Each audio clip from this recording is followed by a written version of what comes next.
Hey guys, welcome back to the system design series. I hope इस video में आने से पहले आप पिछले वीडियोस देख चुके होंगे because we are using some of the concepts that we already covered in the past videos.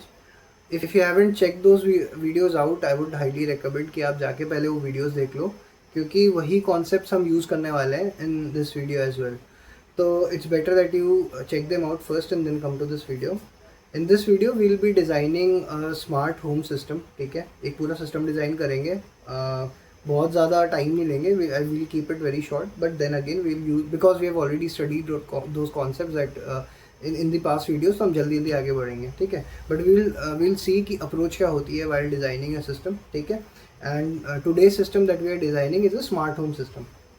तो स्मार्ट होम सिस्टम के लिए सबसे पहले नॉर्मल एक देख लेते हैं कि फ्लो क्या होगा smart home by what do we mean by a smart home system.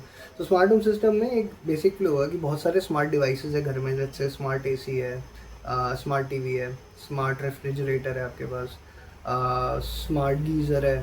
Basic operation क्या होगा कि आप घर आते हो, आपका एक कैमरा है, जो कैमरा ये डिटेक्ट करता है, आपको फेशियल रिकग्निशन रन करता है और फिर ये डिटेक्ट करता है कि क्या आप ही are you authorize to come in to the house, is this your house. तो आपके फेस को रन करेगा through facial recognition system, and then if that facial recognition system says that okay you are authorize to enter the house, the security system gets disarmed.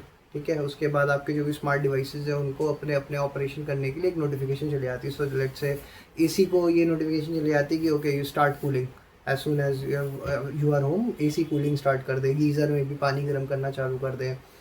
Smart lights है, may be वो smart lights अपने आप on हो जाए, या जहाँ जहाँ पे आप जा रहे हो जो आपने प्रोग्राम कर रखा है कि हाँ हॉल की लाइट ऑन होनी चाहिए, बेडरूम की लाइट ऑन होनी चाहिए, वो सब अपने आप ऑन हो जाए। ठीक है, तो ऐसा बेसिक एक स्मार्ट होम सिस्टम होगा। तो वही हम देखेंगे। तो जब भी हम कोई सिस्टम डिज़ाइन करते हैं तो सबसे पहले दो चीज़ें हमें आइडेंटिफाई करनी होती है, फंक्शनल रिक्वायरमेंट्स क्या है और नॉन फंक्शनल रिक्वायरमेंट्स क्या है। ठीक है, फंक्शनल रिक्वायरमेंट्स क्या होता है, फीचर्स। समझ लो कोई भी एक सिस्टम है तो सिस्टम में फंक्शनल रिक्वायरमेंट्स क्या होते हैं, जो फीचर्स होते हैं उसके, उनको फंक्शनल रिक्वायरमेंट्स कहते हैं। तो इस सिस्टम में फंक्शनल रिक्वायरमेंट्स हम ये देख लेते हैं कि चलो एक कैमरा होगा। ठीक है, ये कैमरा रन करेगा मेरा फेशियल रिकग्निशन। ठीक है, ये फेशियल रिकग्निशन रन करेगा। ठीक है, फिर क्या करेगा, जैसे ही अगर मेरा फेशियल रिकग्निशन सक्सेसफुल हो जाता है तो ये एसी ऑन कर देगा। ठीक है, लाइट्स ऑन कर देगा। ठीक है, उसके बाद मेरा म्यूज़िक ऑन कर देगा। ठीक है, और लेट्स से नोटिफिकेशन भेज देगा टू माय फैमिली कि मैं घर आ चुका हूँ। लेट्स से यही हमारे बेसिक हमारे फीचर्स हैं जो हमें चाहिए इस सिस्टम में। ठीक है, नेक्स्ट इसमें क्या होगा कि हम मे भी एक फीचर इसमें ये भी ऐड कर सकते हैं कि मैं ये चीज़ें प्रोग्राम कर पाऊँ through an app. Let's say I have an app, जिस ऐप के थ्रू मैं ये प्रोग्राम कर पाऊँ कि मेरे आने से कौन कौन से रूम की लाइट्स ऑन होनी है। लेट्स से मैं चाहता हूँ सिर्फ मेरे हॉल की लाइट्स ऑन हो। ठीक है, या सिर्फ मेरा हॉल का एसी ऑन हो, मैं नहीं चाहता कि मेरे रूम्स का एसी ऑन हो। मे बी मैं चाहता हूँ कि मेरा म्यूज़िक में मैं म्यूज़िक किस वॉल्यूम पे सेट करना चाहूँ, तो वॉल्यूम चेंज कर पाऊँ, मैं पहले से प्रोग्राम कर पाऊँ ये सारी चीज़ें। तो ये मेरे फंक्शनल रिक्वायरमेंट्स हो गए। ठीक है, नॉन फंक्शनल रिक्वायरमेंट्स क्या हो सकते हैं कि भाई सिक्योर होना चाहिए। Now that everything is connected to a network, मेरे सारे appliances, there is a chance that someone from the outside may be able to access my entire household appliances. तो सिक्योर होना चाहिए, एक नॉन फंक्शनल रिक्वायरमेंट ही होगा। ठीक है, दूसरा होना चाहिए फास्ट होना चाहिए। ठीक है, फेल ओवर मिटिगेशन होना चाहिए। फेल ओवर मिटिगेशन क्या होता है कि मान लो मेरा इनमें से एक अप्लाइंस फेल हो गया, जैसे मान लो लाइट्स ऑन नहीं हो रही है। ठीक है, बट मेरा एसी ऑन होना चाहिए, म्यूज़िक ऑन होना चाहिए, इंटरडिपेंडेंट नहीं होने चाहिए सारे सिस्टम्स, मतलब इंडिविजुअली सारे काम कर पाएँ। तो अगर कोई फेल भी हो रहा है तो बाकी सारे सिस्टम नॉर्मली काम करें। ठीक है, ठीक है, अभी मान के चलते हैं यही है, मतलब यही तीन चीज़ें हैं जो हम non functional requirements are supporting requirement. जैसे मतलब जैसे फॉर एग्जांपल ब्लिंकिट जैसे आप कुछ ऑर्डर कर रहे हो। ठीक है, तो आपके इन्वेंट्री में जो भी आप ऑर्डर करना चाह रहे हो इन्वेंट्री में ही नहीं है, पर फिर भी आपको ऐप पे दिखा रहा है और आपने ऑर्डर कर दिया वो। ठीक है, तो वो ऑर्डर तो सक्सेसफुल होगा नहीं। तो नॉन फंक्शनल रिक्वायरमेंट क्या होता है कि आइडियली वो जो आइटम है जो इन्वेंट्री में ख़त्म हो चुका है वो दिखना ही नहीं चाहिए। तो non functional requirements are these requirements. और क्या हो सकता है, जैसे फॉर एग्जांपल कि आपकी लेटेंसी हो सकती है कि कितनी, मतलब आपका P95 स्कोर एक होता है, P95 95% ऑफ APIs कितनी देर में आपको रिस्पॉन्स दे रहे हैं। तो मे बी आपने उसमें लिमिट लगा रखी है कि it should be within 200 millisecond, 300 millisecond, 500 milliseconds. P95 score एक हो सकता है। Non functional requirements, security related non functional requirements हो सकते हैं आपके। Availability related non functional requirements हो सकते हैं कि आपके मल्टी जियोग्राफीज़ में आपका एप्लीकेशन चल रहा है, तो अगर डाउन होता है, तो अगर एक एरिया डाउन जा रहा है तो वो मिटिगेट होकर दूसरे एरिया पे फॉरवर्ड हो जाए सारे रिक्वेस्ट, और पूरा सिस्टम डाउन नहीं होना चाहिए।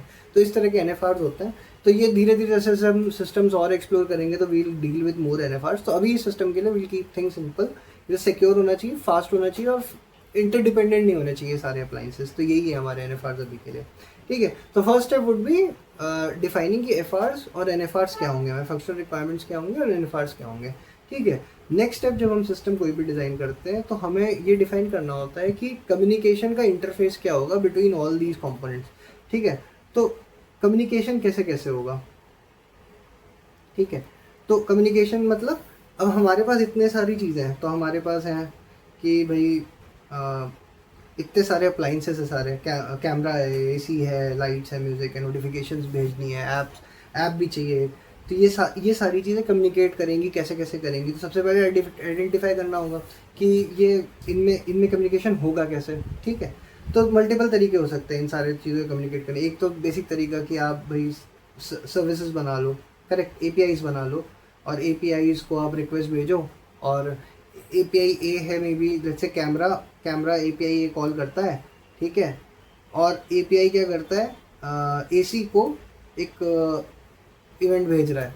ठीक है, इवेंट भेज रहा है कि हाँ भाई ऑन हो जाओ, या कैमरा डायरेक्टली AC का एक API कॉल कर दे रहा है। तो AC ने एक API बना रखा है जिसको कैमरा डायरेक्ट कॉल कर दे रहा है कि हाँ AC ऑन तुम ऑन हो जाओ। ठीक है, एक तरीका तो ये है। दूसरा तरीका हम कहते हैं इवेंट ड्रिवन, जो हम मेनली इसमें देखेंगे। तो event driven architecture is something will be exploring here. तो इवेंट ड्रिवन आर्किटेक्चर हमने पहले भी देखा है, इससे जस्ट पुराने वीडियो में अगर आपको याद हो, जो हमने मैसेज क्यूज का पूरा कॉन्सेप्ट देखा था। Event driven architecture is basically the same thing, it's very much similar to what we have already seen. ठीक है, तो इवेंट ड्रिवन आर्किटेक्चर कैसे काम करता है। इवेंट ड्रिवन आर्किटेक्चर ये कहता है कि अभी जो हम सेटअप देख रहे थे, जो फर्स्ट ऑप्शन था हमारा कि भाई कैमरा एंट्री पॉइंट है आपके घर का, तो कैमरा ने फेशियल रिकग्निशन चलाया और कैमरा को पता चल गया कि आप आ गए हो घर। अब एक तरीका है कैमरा ये सारे डिवाइसेस को, ये जितनी भी डिवाइसेस हैं, इन सबकी API कॉल करे कि भाई। तो उस केस में कैसा होगा कि जो कैमरा API आपका सेंटर पॉइंट है, तो कैमरा आपका सेंटर हो गया, कैमरा AC को कॉल कर रहा है, कैमरा TV को कॉल कर रहा है, कैमरा में भी आपके लाइट्स को कॉल कर रहा है। ठीक है, कैमरा आपके फ्रिज को कॉल कर रहा है, कैमरा नोटिफिकेशंस को कॉल कर रहा है। ठीक है, और कैमरा आपका मे बी कुछ भी, मतलब ऐप आपके एप्लीकेशन को भी कुछ नोटिफिकेशन भेज रहा है। तो camera is your centre point. तो अभी क्या हो गया कि कैमरा सारे सबकी API, तो सबको अपनी अपनी अलग एक API बनानी पड़ेगी। ठीक है, जिसको कैमरा कॉल करेगा। ठीक, लेकिन अब मान लो इसमें कोई नया आ गया, मान लो आपने एक गीज़र खरीद लिया, स्मार्ट गीज़र। तो जब स्मार्ट गीज़र खरीदोगे तो गीज़र यहाँ कनेक्ट करने के लिए क्या करना पड़ेगा, गीज़र जब यहाँ आएगा तो कैमरा को गीज़र की भी API कॉल करनी पड़ेगी। तो कैमरा का जो API स्ट्रक्चर होगा वो पूरा चेंज होगा, मतलब कैमरा का जो सॉफ्टवेयर होगा इसको अपडेट करना पड़ेगा। तो ऐसे तो सारे जितने भी डिवाइसेस हैं, इन सारे डिवाइसेस को इंटरऑपरेबल बनाना बहुत मुश्किल हो जाएगा, क्योंकि जब भी कोई नया डिवाइस ऐड करना है आपको पहले कंफर्म करना पड़ेगा कि क्या मेरी डिवाइस इसको सपोर्ट करती है कि नहीं।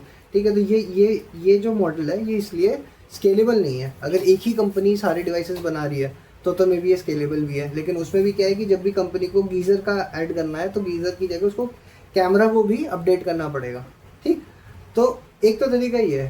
तरीका क्या है, दूसरा तरीका है event driven architecture. Event driven architecture क्या कहता है कि भाई एक ब्रोकर है, ब्रोकर ऐसे समझ लो कि एक सॉफ्टवेयर है। ठीक है, जो सॉफ्टवेयर ये मैनेज करता है कि मैसेजेस किसे किसे जाने हैं। ठीक है, तो एक कैमरा है, जैसे कैमरा है, ठीक है, कैमरा एप्लीकेशन आपका एंट्री पॉइंट था। कैमरा ने एक मैसेज जनरेट किया, एक मैसेज भेज दिया एक सॉफ्टवेयर को कि हाँ भाई एंट्री हो गई। अब ये सॉफ्टवेयर का नाम लेट से ब्रोकर है। ठीक है, इसने भेज दिया एक मैसेज ब्रोकर को कि हाँ भाई एंट्री हो गई है, तुम बाकी काम कर लो। अब ये ब्रोकर क्या कर रहा है, ये ब्रोकर सबको पब्लिश कर रहा है ये मैसेज। ठीक है, पब्लिशर सब्सक्राइबर याद है पिछले वीडियो में हमने पढ़ा था। तो ये ब्रोकर क्या कर रहा है, ये सारे जितने भी सब्सक्राइबर्स हैं इस मैसेज को, तो जैसे मैसेज क्या था, डोर ओपन, ठीक है, तो डोर ओपन मैंने ब्रोकर को भेजा, ब्रोकर एसी टीवी फ्रिज सबको, तो एसी हो गया, टीवी हो गया, फ्रिज, ब्ला ब्ला ब्ला, जो भी डिवाइसेस है जिन्होंने डोर ओपन इवेंट को सब्सक्राइब कर रखा होगा just like in the previous video, वो सबको पब्लिश कर करके बताएगा कि हाँ भाई डोर ओपन हो गया, अब तुम्हें जो करना है तुम कर लो, ठीक है। तो बेसिकली यही होता है event driven architecture. Event driven architecture में हम क्या करते हैं, वही जो हमारा पिछला मैसेज क्यूज वाला स्ट्रक्चर था, जिसमें मैसेज क्यू में हम एक मैसेज ऐड करते थे कि ठीक है एक इवेंट हुआ है, अब जितने भी दूसरे सर्विसेज हैं जिनको ये इवेंट चाहिए या इस इवेंट पे कुछ और करना है, तो वो उनको हम पब्लिश कर दें मैसेज, और जो सर्विसेज है उन्होंने सब्सक्राइब कर रखा होता है इस इवेंट ब्रोकर को, और फिर जैसे ही उनको मैसेज मिलता है तो वो अपना अपना फंक्शन कंप्लीट करते हैं। तो जैसे ही टीवी, जैसे ब्रोकर ने अगर मैसेज भेजा, पब्लिश कर दिया, और एसी को मिल गया वो मैसेज, तो एसी को जो भी करना होगा एसी अपना कंटिन्यू रखेगा।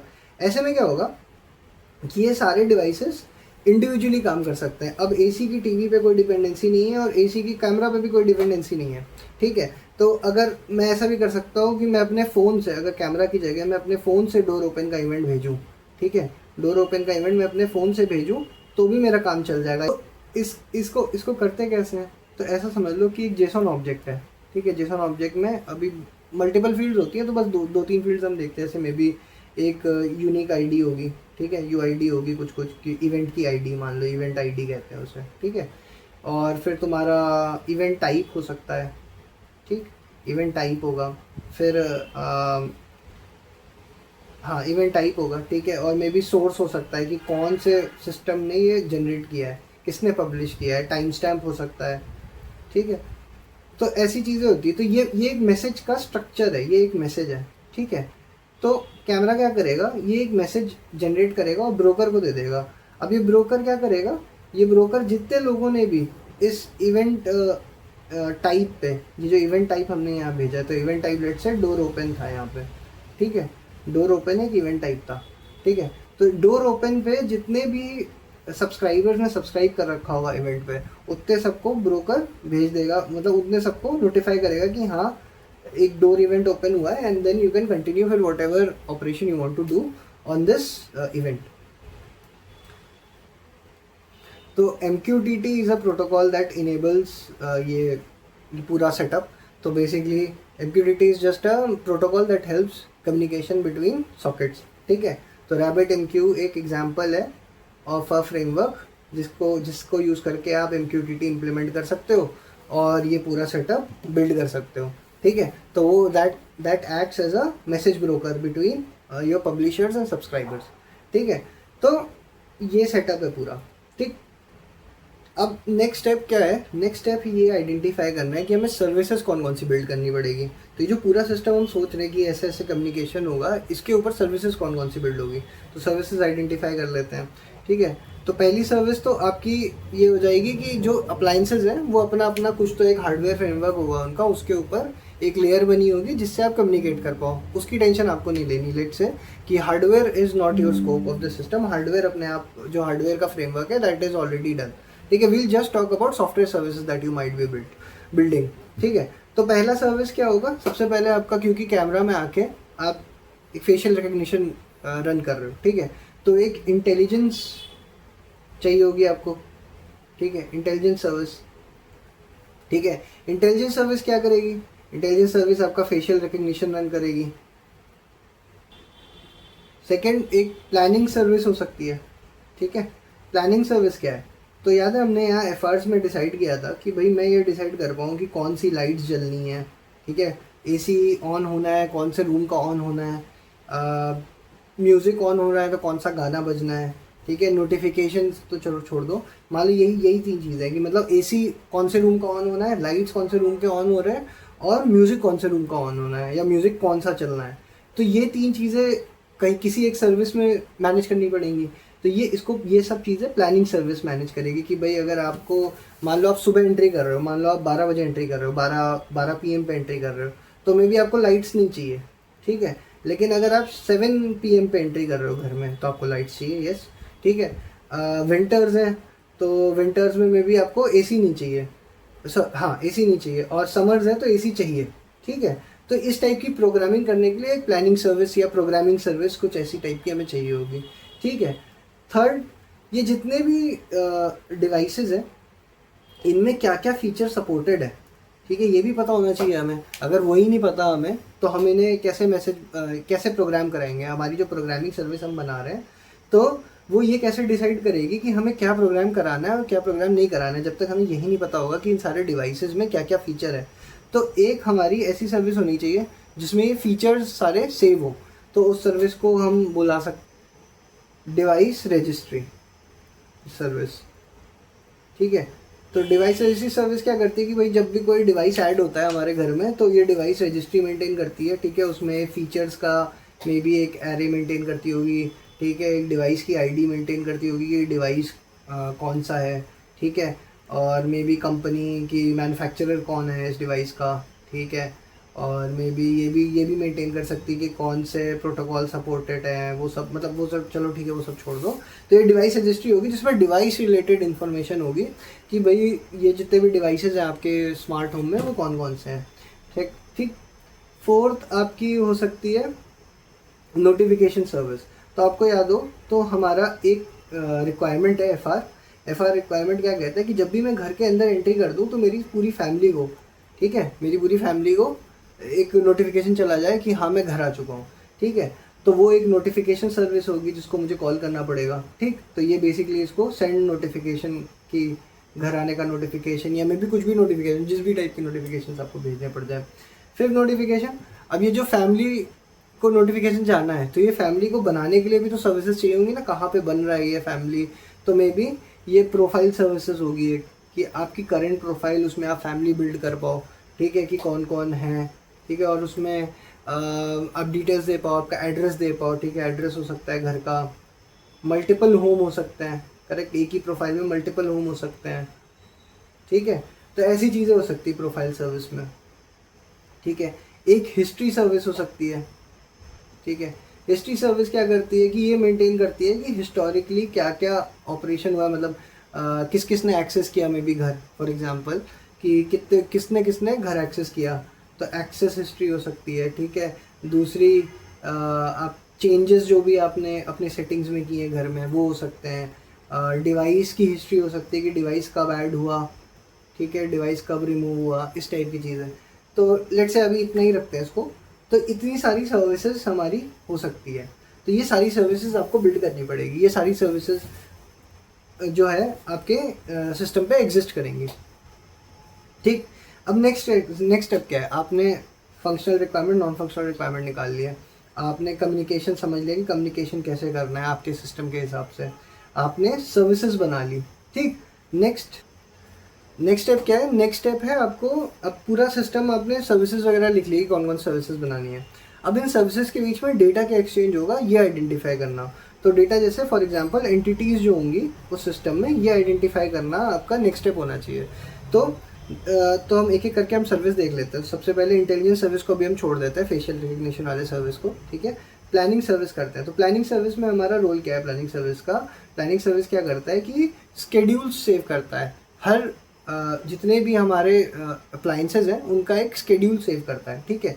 तो प्लानिंग सर्विस है, ठीक है। तो प्लानिंग सर्विस में हम कैसे कर सकते हैं, जेसॉन ऑब्जेक्ट बना लेते हैं, ठीक है। जेसॉन ऑब्जेक्ट में की हमारी क्या हो सकती है कि जो अप्लाइंस की आईडी है, तो अप्लाइंस आईडी जैसे AC_123 ये अप्लाइंस की आईडी है, ठीक है।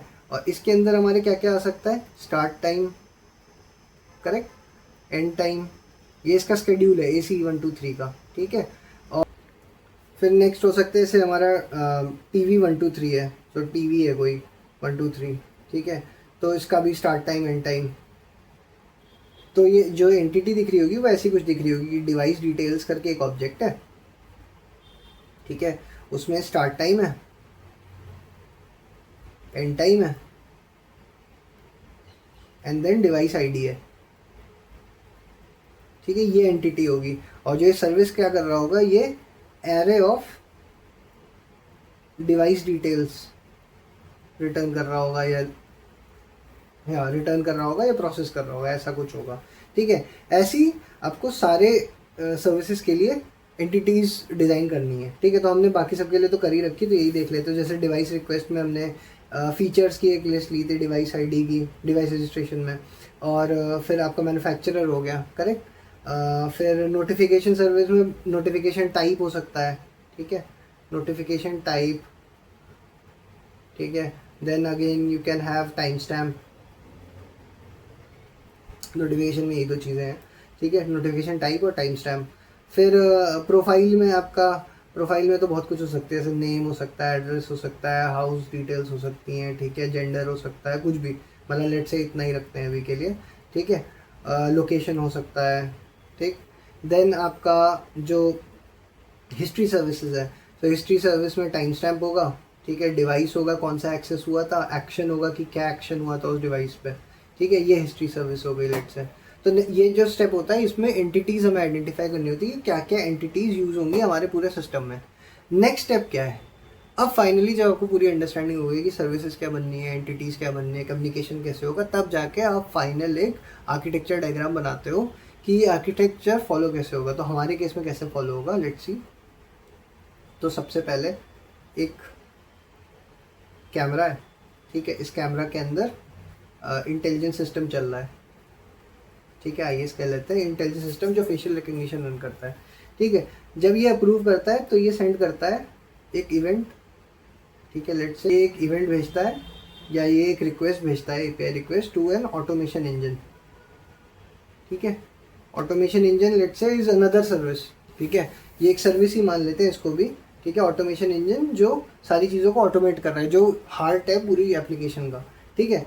ऑटोमेशन इंजन के अंदर एग्जिस्ट करता है मैसेज ब्रोकर, ठीक है। जिससे जो ऑटोमेशन इंजन है ये क्या कर रहा है, ये सारे जितने भी हमारे डिवाइसेस हैं उनको पब्लिश कर देता है। तो एसी हो गया, टीवी हो गया, मतलब उनको ये फॉरवर्ड कर दे रहा है। देन ये ऑटोमेशन इंजन एक कॉल करता है नोटिफिकेशन सर्विस को, ये नोटिफिकेशन सर्विस देन नोटिफिकेशन भेजता है। उसके बाद ये ऑटोमेशन इंजन हिस्ट्री को कॉल करता है टू अपडेट हिस्ट्री। अब ये तो हो गया जब आप सीधे कैमरा के थ्रू आ रहे हो। अब दूसरा अगर हमारा एफआर याद हो आपको, तो एक मोबाइल ऐप भी है हमारे एफआर में। तो मोबाइल ऐप के कैसे में क्या होगा, तो मोबाइल ऐप होगा, ठीक है, लेट्स से ये मोबाइल ऐप है, ठीक है। ये एक बैकएंड सर्विस को कॉल करेगा जो रेस्ट पे चल रहा होगा, लेट्स से ये रेस्ट सर्विसेज है कुछ, ठीक है। ये रेस्ट सर्विसेज क्या करेंगी, ये रेस्ट सर्विसेज इस ऑटोमेशन इंजन को कॉल करेगी, ठीक, जो हमने पिछले में देखा, ठीक है। देन ये ऑटोमेशन इंजन सारे इवेंट्स भेज देगा जो भी चाहिए होंगे, जो यहाँ रेस्ट से आ रहा होगा, ठीक है। और ये जो ऑटोमेशन इंजन है ना, इसमें क्यू होगा, ठीक है, जिसमें इवेंट्स क्यू होते रहते हैं। तो जब भी कोई इवेंट आता है तो वो इस क्यू में ऐड हो जाता है और फिर ये एक एक करके भेजता रहता है।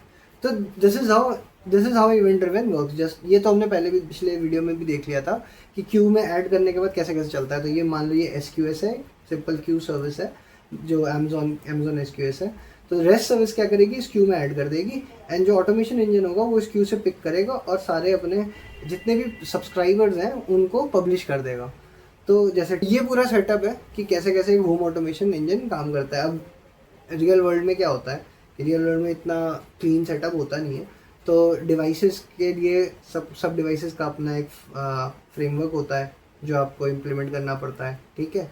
और जो ये ऑटोमेशन इंजन है ना, ये मोस्ट प्रॉब्ली इसके लिए आपको एक माइक्रो कंट्रोलर चाहिए होगा, ठीक है। या तो आपको माइक्रो कंट्रोलर खुद प्रोग्राम करना पड़ेगा। Micro controller in the sense कि जैसे एक रास्पबेरी पाई हो सकती है माइक्रो कंट्रोलर, ठीक है। रास्पबेरी पाई सबसे कॉमनली नोन एक माइक्रो कंट्रोलर है जिसको आप प्रोग्राम कर सकते हो ये सारी चीज़ें क्यूज़ एंड ऑल हैंडल करने के लिए, और ये MQTT पूरा ब्रोकर हैंडल करने के लिए।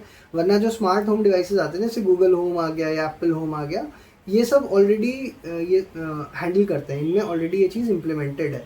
तो उनमें जब भी आपको पेयर करना होता है तो आपने देखा होगा कि एक फ़ोन में ऐप होती है आपकी, गूगल होम की ऐप होगी या एप्पल होम की ऐप होगी, उसमें डायरेक्टली आप पेयर कर लो। पेयर करने का मतलब है कि उस डिवाइस ने सब्सक्राइब कर लिया आपके इवेंट्स को, आपके जो हब देते हैं ना, वो गूगल होम हब जो होता है उसके इवेंट्स को सब्सक्राइब कर लिया। पेयर करने का मतलब ये होता है now it is connected through a wireless network जो आपके वाईफाई पे है, वो सारा सेम नेटवर्क पे कनेक्टेड है, सारे डिवाइसेस सेम वाईफाई पे कनेक्टेड है। तो that is how it works internally, ठीक है। तो ये बहुत बेसिक एग्जांपल था how event driven architecture works. बहुत सिंपल एग्जांपल पे किया था, ये कोई बहुत कॉम्प्लेक्स सिस्टम है नहीं, पिछली बार हमने ऑलरेडी क्यू कैसे काम करता है, क्यू में कैसे एडिशन होता है, क्यू में सब्सक्राइब कैसे होता है, वो सब हमने पिछले वीडियो में देखा था। ठीक है, तो आज मेन मोटिव था कि हम देखें कि while we are designing a system how do we approach the problem. तो again will go through quickly कि कैसे कैसे हमने किया। सबसे पहले we identified N F Rs and F hours.